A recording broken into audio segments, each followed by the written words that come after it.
स्वातंत्र्यपूर्व काळापासून राजकारणात आणि समाजकारणात सक्रिय असणारे उंडाळकर घराणं, त्यानंतर विलासराव पाटील उंडाळकर यांची 30-35-40 वर्षाची राजकीय कारकीर्द आणि त्यानंतर उदयसिंह पाटील यांचा आजचा राष्ट्रवादीचा प्रवेश. दादा, काय सांगाल, आज तुम्ही राष्ट्रवादीत प्रवेश करताय? आज राष्ट्रवादीमध्ये जो प्रवेश आमचा होतोय तो प्रवेशापाठीमागची पार्श्वभूमी फार वेगळी आहे.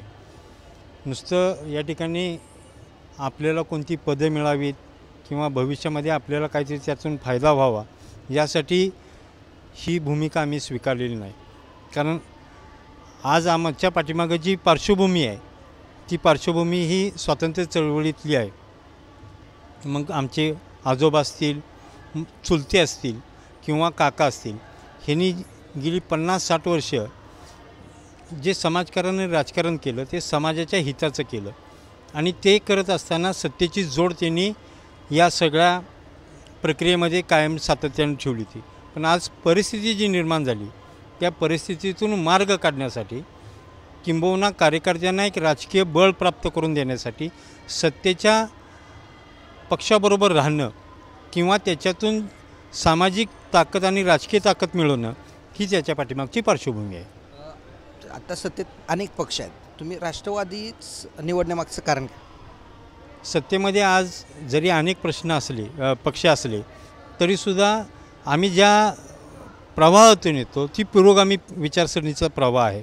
म्हणजे चव्हाणसाहेब असतील किंवा किसनवीर असतील किंवा आमचं कौटुंबिक पार्श्वभूमी असेल किंवा काका असतील, ह्यांनी सातत्यानं पुरोगामी विचारसरणीचा शाहू फुले आंबेडकरांच्या तत्त्वांचा पुरस्कार केलेला आहे. आणि काँग्रेसमध्ये काम करत असताना हीच आमची भूमिका होती. आणि काँग्रेसला साधर्म्य असणारा पक्ष हा राष्ट्रवादी असल्यामुळं राष्ट्रवादीमध्ये काम करण्याचं ठरवलं. आणि त्याचबरोबर राष्ट्रवादीचं आज राष्ट्रीय नेतृत्व अजितदादा आहेत, ते अत्यंत सक्षमपणानं या पूर्ण विभागात काम करत आहेत.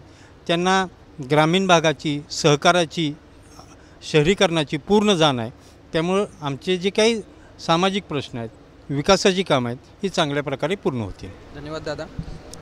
समाजकारण करत असताना सत्तेची जोड हवी यासाठी हा पक्षप्रवेश होत असून राष्ट्रवादीच का, तर राष्ट्रवादी हा पुरोगामी विचारांचा पक्ष असल्याने राष्ट्रवादीत प्रवेश करण्याचा निर्णय या ठिकाणी घेतले असल्याची प्रतिक्रिया उदयसिंह पाटील उंडाळकर यांनी दिली. कॅमेरामॅन सुनील काटकरसह दिनकर तोराट, TV9 मराठी, कराड.